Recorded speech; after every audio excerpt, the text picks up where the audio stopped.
Sivaprasad. Shri K P Naushad Ali, ഇവിടെ എന്താണ് നമ്മളെ തരം കിട്ടുമ്പോഴൊക്കെ ഉപദ്രവിക്കുന്ന നമ്മുടെ ഒരു ശത്രു രാഷ്ട്രമുണ്ട്. ആ രാഷ്ട്രത്തിൻ്റെ പേരെന്താണ്? പാകിസ്ഥാൻ എന്നുള്ളതാണ്. പോട്ടെ, അതിൻ്റെ പട്ടാള മേധാവിക്ക് ട്രംപ്, നമ്മുടെ പ്രിയപ്പെട്ട പ്രധാനമന്ത്രി നരേന്ദ്രമോദിയുടെ മൈ ഫ്രണ്ട് ട്രംപ് വിളിച്ച് ഊണൊക്കെ കൊടുത്തു വൈറ്റ് ഹൗസിൽ. പോട്ടെ, മറ്റൊരു വിഷയം. കെ പി നൗഷാദ് അലി, ആ രാഷ്ട്രത്തെ കൂടി ചേർത്തുകൊണ്ടാണ് കേട്ടോ RSS സ്വപ്നം കാണുന്ന അഖണ്ഡ ഭാരതം. ആ രാഷ്ട്രത്തെ കൂടെ ചേർത്തുകൊണ്ടാണ്, പാകിസ്ഥാനെ കൂടെ ചേർത്തുകൊണ്ടാണ് RSS സ്വപ്നം കാണുന്ന അഖണ്ഡ ഭാരതം. എന്നിട്ട് പാലക്കാട്ടെ BJP നേതാവ് കോൺഗ്രസിനോട് പറയുന്നത് കോൺഗ്രസ് പച്ചക്കൊടി പിടിക്കാനാണ്. എന്താ മറുപടി കെ പി നൗഷാദ് അലി?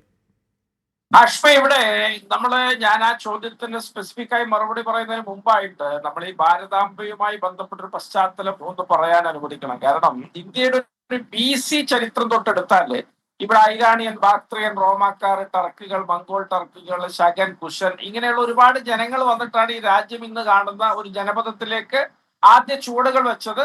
ഈ AD ആദ്യ 3 നൂറ്റാണ്ടുകളിൽ ഗുപ്ത മൗര്യ സാമ്രാജ്യം വന്നു. അതിനുശേഷം 4 നൂറ്റാണ്ടുകളുടെ ബൗദ്ധ കാലഘട്ടം വന്നു. അത് കഴിഞ്ഞിട്ടാണ് ഇവരുടെ വേദിക് കാലഘട്ടം വരുന്നത്.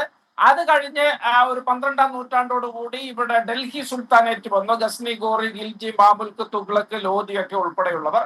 അത് കഴിഞ്ഞ് മുഗൾ ഭരണം വന്നു. പിന്നെ കൊളോണിയൽ ആധിപത്യമൊക്കെ വന്നു. ഇതൊക്കെ നമുക്ക് അറിയാവുന്ന ഇന്ത്യയുടെ ചരിത്രമാണ്. ഇതിലെ ഈ വേദിക് കാലഘട്ടത്തിലാണ് നമ്മുടെ പുരാണേതിഹാസങ്ങളും അതുപോലെ തന്നെ വേദോപനിഷത്തുകളും ഒക്കെ വലിയ തോതിൽ നമ്മുടെ ഇടയില് പ്രചാരം നേടിയത്. ആ ഹിന്ദു ഗ്രന്ഥങ്ങളിൽ എവിടെയും ഒരു സൂചന പോലും ഇത്തരത്തിലുള്ള ഒരു ഭാരതാംബയെ കുറിച്ചില്ല. പക്ഷെ 18ാം നൂറ്റാണ്ടിന്റെ പിന്നെ 2ാം പകുതിയിൽ 19ാം നൂറ്റാണ്ടോടുകൂടി വ്യത്യസ്തങ്ങളായ ആളുകൾ ഭാരതാംബയെ കുറിച്ച് സങ്കല്പിക്കുകയും മുന്നോട്ട് വരികയൊക്കെ ചെയ്തിട്ടുണ്ട്. അതിൽ പണ്ഡിറ്റ് നെഹ്റു ഭാരതാംബയെ കുറിച്ച് അഭിപ്രായപ്പെട്ടത് ഈ രാജ്യത്തെ മുഴുവൻ മനുഷ്യരുടെയും മാനവികതയുടെയും പ്രതീകമാണ് ഭാരതാംബ എന്നാണ് അഭിപ്രായപ്പെട്ടത്. പക്ഷേ ഇവിടെ RSSകാർ കൊണ്ടു നടക്കുന്ന ഭാരതാംബയിൽ നിങ്ങൾ പറഞ്ഞതുപോലെ ഇത്തരത്തിലുള്ള വിദേശ രാജ്യങ്ങളുടെ പിന്നെ ഭൂപടങ്ങളും അതുപോലെ തന്നെ കാവിക്കൊടിയും സിംഹവും അതുപോലെ തന്നെ മറ്റു പല നമുക്ക് അപരിചിതങ്ങളായ അല്ലെങ്കിൽ ഒരു ഭരണഘടനാ സ്ഥാപനത്തിൽ പ്രദർശിപ്പിക്കേണ്ടതിന് പകരമുള്ള പലതരത്തിലുള്ള അനൗചിത്യങ്ങളും നിറഞ്ഞ ഒരു പ്രചാരവേല, രാഷ്ട്രീയ ആയുധം, ചിഹ്നമൊക്കെ ആയിട്ടാണ് ഇന്നിപ്പോ RSSകാര് മുന്നോട്ട് വരുന്നത്. അതിന്റെ ഗവർണർ തന്നെ ഭരണഘടനാ പദവിയിൽ ഇരുന്ന് അതിന് വലിയ തോതിൽ തെറ്റായ മാതൃകയും കീഴ്വഴക്കവും ഉണ്ടാക്കിയാണ്. വളരെ ഖേദകരവും സങ്കടകരവുമാണ്. അപ്പോ ഭാരതാംബയെ കുറിച്ച് ഇവിടെ RSSും അതുപോലെ കേരള ഗവർണറും ഉയർത്തിപ്പിടിക്കുന്ന ഭാരതാംബയുമായിട്ട് ഹിന്ദുമതത്തിനോ രാജ്യത്തിന്റെ സ്വാതന്ത്ര്യ സമര ദേശീയോദ്ഗ്രഥന പോരാട്ടങ്ങൾക്കോ യാതൊരു തരത്തിലുള്ള ബന്ധവുമില്ല. പിന്നെ RSSകാരെയും ഹിന്ദു മഹാസഭക്കാരെയും സംഘപരിവാറിനെ സംബന്ധിച്ചിടത്തോളം അഷ്മി നിങ്ങൾ നോക്കണം, 1920കളിൽ ഇവിടെ നിസ്സഹകരണ പ്രസ്ഥാനം വന്നു, 1930കളിൽ ഇവിടെ നിയമലംഘന പ്രസ്ഥാനം വന്നു, 1942 ക്വിറ്റ് ഇന്ത്യ സമരം വന്നു. ഇതടക്കമുള്ള ഇന്ത്യൻ സ്വാതന്ത്ര്യ സമരത്തിന്റെ എല്ലാ ഘട്ടങ്ങളിലും പ്രതിലോമകരമായ നിലപാട് സ്വീകരിച്ച ആളുകളാണ് ഇവര്. ഇവിടെ ഹെഗ്ഡേവാർ തന്നെ പറഞ്ഞിട്ടുണ്ട്, ഞങ്ങൾക്ക് പൊളിറ്റിക്കൽ ഫ്രീഡത്തിലല്ല താല്പര്യം, ഞങ്ങൾക്ക് റിലീജിയസ് റിനൈസൻസിൽ അല്ലെങ്കിൽ റീജനുവേഷനിൽ, സാംസ്കാരിക നവോത്ഥാനത്തിലാണ് താല്പര്യം, രാഷ്ട്രീയ സ്വാതന്ത്ര്യ സമരത്തിൽ താല്പര്യമില്ല എന്ന് പറഞ്ഞിട്ടുണ്ട്. ഇവിടെ 1942 ക്വിറ്റ് ഇന്ത്യ സമരത്തിൽ പങ്കെടുക്കാതെ ഇരുന്നതിനെ പ്രത്യേകം പരാമർശിച്ചുകൊണ്ട് MS ഗോൾവൽക്കർ കത്തെഴുതിയിട്ടുണ്ട്, ഞങ്ങൾക്കെതിരെ ശിക്ഷണ നടപടികൾ പാടില്ല എന്ന് പറഞ്ഞുകൊണ്ട്. അഹിംസാ സിദ്ധാന്തവുമായിട്ട് ഗാന്ധിജി മുന്നോട്ട് വന്നപ്പോ VD സവർക്കർ പ്രചണ്ഡമായ പ്രചാരണ കോലാഹലങ്ങൾ ഉയർത്തിവിട്ടിട്ടുണ്ട്.